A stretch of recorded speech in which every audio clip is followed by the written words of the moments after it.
Hello beautiful people of the world, welcome to my channel. My name is Shay and in today's video I'm going to be doing my 34-35 week pregnancy update. So this update will include weeks 33, 34, and 35. Let's start off with the belly shot. At the time of this belly shot right here, I am currently 35 weeks and 3 days, just for reference. This is my second full-term pregnancy, so honestly, my belly's pretty small. A lot of people are shocked when they find out that I'm due in 4 weeks. I just carry my babies very small, and my doctor said it's because I'm tall, I have very wide hips, so baby has a lot of room to fit backwards. I don't really need to grow outwards, so that is why my belly is a little bit on the smaller side.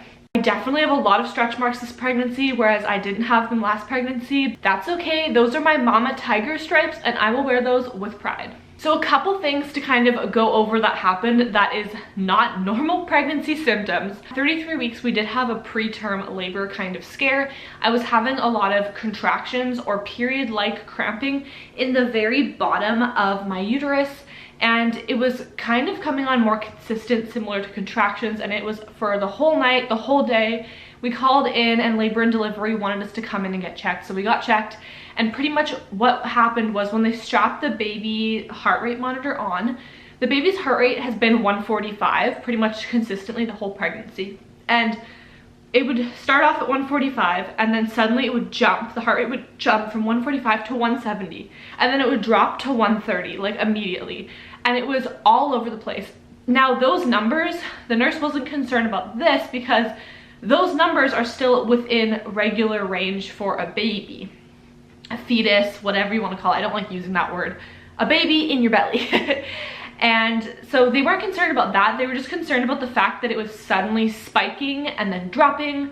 And this was at nighttime, around 7 o'clock at night. And this baby, like my previous pregnancy, goes crazy at nighttime. Like after I eat dinner and I'm starting to wind down for the day, this baby is like, party in mom's belly. Honestly, I was like, this happens every night, and she was kind of laughing, and so did the other nurse, and they were like, well, your baby is really happy in there, that's for sure. And like they kept saying how baby was so happy and so excited. We did stay there until they were satisfied with the fact that the baby's heart rate was regular and consistent at that point. They calmed down a little bit, and then they said like if I was comfortable to go, that I'm fine to leave, because I wasn't actually having contractions that were dilating me at all. My cervix was not dilating, so I was not actually in labor. They said I'm able to go home if I wanted to, so we decided to just go home. And after that's fine. I've been having like cramps here and there, super uncomfortable, mainly when I'm like walking or cleaning up the house, because I've been nesting like crazy. So when I'm like cleaning up the house, I'm getting cramps, so I need to sit down for a little while. They also told me at the hospital I just need to kind of rest and take it easy, and that's probably why I was cramping. Fast forward to week 34, I actually fell down the stairs. So kind of a little bit of a funny story, but not so funny. I was telling my toddler, who was 3, she was walking down the stairs and she was being a little silly, and I was like, hold on to the railing, you're gonna fall down the stairs, like what are you doing? And not even 30 seconds later, I was going down the stairs and I wasn't holding onto the railing, and I tripped on the steps near the top and I fell all the way down the stairs. And when things like that happen, do you know how like it happens in slow-mo? So in my head, it was like slowly happening, and I was thinking, and as I tripped, I started tripping forward, and then I realized like, oh no, I'm pregnant. My belly is going to either hit the railing or hit the hardwood floor on the ground at the bottom. So I had to fling myself essentially backwards, which really just hurt me even more, but at least it didn't hit my belly. And I went like boom, boom, boom, boom, boom, down all of the steps. It was really painful, like I was just getting like thrashed about down the steps, but I essentially just like protected my belly, and I hit the ground, the hardwood floor, and I was just like on the floor. I couldn't even get up. It was hurting so bad, and I was just like in shock, like sitting there. I was thinking like, is the baby okay? What just happened? Like, you know, it was kind of shocking. I know it sounds silly because I just fell down the stairs, but I'm also 34 weeks pregnant at that time, and I just literally tripped and flew down and hit every step, the wall, everything on the way down. So my partner is playing his game right here, and I just hear him like, oh my god, oh my god, oh my god, and he's like running. So I yell like, I'm okay, because he probably thinks I'm like dead on the floor, because I was like in shock just sitting there like what just happened. And he literally had to like pick me up because I couldn't even stand up. I was in so much pain. And he brought me to the couch and we put like frozen corn on my bottom, and my whole leg and bottom has like a big black, purple, blue bruise on it still. It's been over a week. And now I learned my lesson and I'm holding onto the railing. We did not have to go to the doctors or anything because I didn't hit my belly and the baby was moving fine. Like, I could feel them moving and kicking still. So it was just more so me that got hurt, thank goodness. But I'm very clumsy. Anyone that knows me will definitely say yes, Shay is very clumsy. So it's like kind of sucks that that happened, but thankfully obviously the baby's fine. Now we can get into the symptoms. So that is the crazy stuff that happened these past few weeks. Let's get into the symptoms that have been happening. I've definitely had a crazy loss of appetite. This did happen with my daughter's pregnancy as well. At this point, the baby is just taking up so much room and my uterus is so large that honestly, my stomach doesn't have that much room. So there's not much room for food. And I'm having like little meals. Like, I'm still hungry sometimes, but I can only eat a little bit. I keep totally forgetting to eat too. Like, I'll just forget to eat dinner because I'm not hungry. Another part of that is the nausea symptoms, like the morning sickness symptoms. This is an HG pregnancy as well, which is a whole separate thing. And I'm still taking my medication for that. But the nausea is so intense and throwing up, especially at nighttime. So it's also making me not want to eat, and that's just kind of like the not so fun part of it, but it's totally fine. I only have 4 weeks left, so I'm just so ready to be done with all of this crazy pregnancy that has happened. This has been by far, like, obviously I've only had 3 pregnancies, but this is by far the worst pregnancy I've had, just because it's been so, I've been so sick, and it's just been so hard to do just regular daily things that you need to do. When I am eating, my cravings are sugary things like sugar cookies and chocolate, and it's really weird for me because normally I like salty things like chips and those type of snacks, but this pregnancy and this baby, it has been sweets, candy, chocolate, baked goods, like bakery items. Give me all the baked goods, like all of them, please. I will eat them all. And Starbucks coffee, of course. It's so expensive, but I keep like driving myself over to the drive-thru, which I have to pass like 3 or 4 Starbucks on the way there because it's so cold here in Canada. I don't want to get out of my car to walk over. I'm so lazy. So I go for the drive-thru one that's like, I pass 4 Starbucks on the way, but I get my Starbucks and I'm happy. I've definitely been having a lot of cramping. Like I was saying, it's kind of similar to period-like cramping in the lower bottom of my uterus. The lower part of my uterus. I've also been having cramping right here, and it does help if I take off my bra. It's really weird to have cramping right here. It's kind of like a really sore feeling on the inside, and it feels kind of like something's pushing in, like pressure, I guess you would say. But when I take off my bra, it's been really helpful. The reason I am wearing my bra, and it's like my nursing bra, which is like a sports bra, is because obviously one is my breasts are getting ready for breastfeeding again, so they're very large, very, you know, they're filling out, that's for sure. My partner's like, you're looking very voluptuous lately there, because they're just like, hello.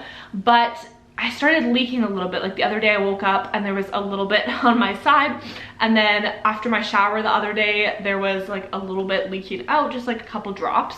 So I'm definitely getting ready. I mean, I'm only 4 weeks out from my due date, so my body is definitely preparing to breastfeed this little baby, which is awesome. I did breastfeed my daughter for 2 years, and that was pretty recent because she's only 3. So my body definitely knows what to do, and it's like, hey, I remember this. Every night I'm having these Charlie horses in my calf. It's super painful and uncomfortable. I've been having like pregnancy insomnia as well, and just so uncomfortable to sleep at this point, even with my pregnancy pillow, as well as when I wake up, I'm super nauseous and throwing up in the middle of the night. So it is just like a hot mess of like not feeling well and uncomfortable, and nights are horrible. And even though I'm going to bed, like honestly, my partner and I put the little one to bed, and we're in bed by like 7 o'clock as well, 8 o'clock, and we go to bed. So I'm still sleeping, and then I wake up with my daughter around 7 o'clock in the morning, and then I have to go for a nap in the afternoon. Like, it's at the point in pregnancy where I'm so exhausted, I'm needing to nap just to kind of keep up with everything. And the other day I like literally couldn't even keep my eyes open at 1 o'clock. It's not just like, oh, I'm tired. It is like, I'm exhausted. I cannot function unless I have a little bit of a nap. So that has been really nice because my daughter has been at school lately, so I've been able to nap while she's at school, and then I just go pick her up. But it's also kind of annoying because I have to nap throughout the day now. So there's that. At nighttime, I also have really bad heartburn, and within the past week, it's been more so in the afternoon that it starts. Normally it's been around 6 o'clock that it starts, just after I eat dinner. But now it's starting in the afternoon and it goes all through the night. It's really bad heartburn, not just like, oh, a little bit, like my whole throat and my chest. It hurts so bad I can't even eat. My doctor said to take Tums, and honestly, it's not really doing anything. I've tried baking soda and water. Someone told me to try milk. Like, I have tried everything, and it's just so uncomfortable with the heartburn and with everything else going on. So it's okay, it happened with my daughter's pregnancy. I know it's normal, and with the HG pregnancy that I have, it is actually a worse symptom, and as I'm talking about it, I'm literally getting heartburn, which is very weird. Maybe it's a placebo effect, but part of the HG symptoms is the heartburn is a lot worse because of the acid and all of that, and it's a hot mess. Last but not least, so my daughter's pregnancy, she was actually breech, and at 38 weeks, I was able to flip her into the proper position and into the birth canal she went. But we were very concerned because the way that she was breech, I would have not been able to deliver her vaginally. And with this baby, there is a concern that the baby is breech. I was also breech when I was a baby, and they had to flip me right before I was born on that day. I did ask my doctor if it's like a genetic thing, and she said the breech part of it isn't genetic, but the way your uterus and your pelvis and everything is, that could actually be like part of your genes, and that could influence how the baby is positioned because there might be more room on one side. And I really thought the baby had flipped, so I was excited. But now I'm kind of getting concerned. I'm almost 36 weeks. My doctor's appointment isn't until the day before I turn 37 weeks. And the reason why this is concerning is because a breech baby, it's harder and harder to flip a breech baby the closer you get to your due date, because the bigger the baby is, the less room there is to flip. So I still have to wait a whole other week until I can go in and double check if the baby is breech. And then if the baby is breech, I have to make an appointment with a specialist, an OBGYN, go there and then get them to see if they can flip the baby. If not, what they do is they're going to have to induce me and take out the baby. So essentially, I could have this baby like literally, technically next week. Also next week I am full term. So here where I live, they do consider 37 weeks to be full term. So 37 weeks up to, you can go up to technically 41 and a half weeks, 42 weeks. Around 41 weeks here, they would induce you if you do go over. So that's just where I live, how they do it. But pretty much, I do think the baby is actually breech, just like my daughter, because I am feeling their kicks at the very, very top, just like my daughter. And the way I can feel their positioning, it does not feel like their head is all the way down. It feels like their head is off to the side, which would mean they are frank breech, which is the exact same as my daughter. So I definitely think it has to do with the positioning of my uterus, clearly. And I'm a little bit concerned about that, but I do know what they would have to do. So at least I've kind of gone through that process, and that would mean that I would have to get a scheduled C-section to avoid an emergency C-section. I do know, yes, some people can deliver breech babies vaginally. Where I live, there's only one doctor in the whole entire province that I live in that will agree to do a vaginal breech delivery for certain types of breech babies only. And it has to be, it's like a case-by-case kind of basis, and it has to be like a perfect candidate, and there are still so many risks with it. Like last time I had a breech baby, so we went over all of these risks. And the risk with this is the baby can get stuck, of course, because they're breech, in the canal, and then you have to rush for an emergency C-section. So it's way, way safer at that point in that situation, just for myself. And like I said, it's a case-by-case basis. So it could be totally different for another pregnant mama. It might be totally easy for another pregnant mama, but for my specific situation, it's way safer to have a scheduled C-section at that point than have the baby get stuck while trying to do a vaginal delivery and rushing me to the operating room to get the baby out. So if the baby is breech, I would have to have a C-section, and at least I know that that is the outcome if it happens. I'm really scared of C-sections. That is like the scariest thought to me. I don't know why. Like, it just freaks me out so much to think about. I prefer to do, personally, I do unmedicated births if I can. My first pregnancy was an unmedicated labor and delivery. I'm wanting to do that again, but of course, whatever the baby needs to get out safely. But I'm a little bit anxious about that. And obviously they would need to schedule the C-section before I were to go into labor. So they would probably schedule it for about 38 weeks, which would be, oh my gosh, in like 2 weeks.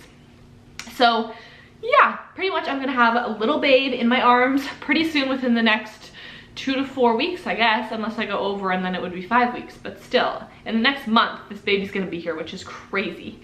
Anywho, this is a little bit of a long update. I apologize. I have so much stuff I had to update on because it's just been a crazy few weeks and we are getting so close to the end. How far along are you in your pregnancy if you made it through this video that long? Let me know in the comments down below, and I will hopefully see you in my next pregnancy update. I'm going to definitely be doing an update after my doctor's appointment next week. So we will see what she says, if this baby is breech, and I will of course let you know. I'll obviously have way more to update after my doctor's appointment because I haven't had an appointment in 4 weeks because of COVID. Normally at this point in my pregnancy last time, I was going every week. And before that, I was going every 2nd week. But with COVID, it is every 8 weeks. That is crazy. And at this point, it's every 4 weeks with COVID. So it's just honestly kind of tricky, and it's a lot harder because, you know, I'm getting close to the end. In a week, I'm full term, which is crazy. This pregnancy's gone so fast, even though it's been so hard. Anywho, thank you so much for watching, and I'll see you in my next video. Bye.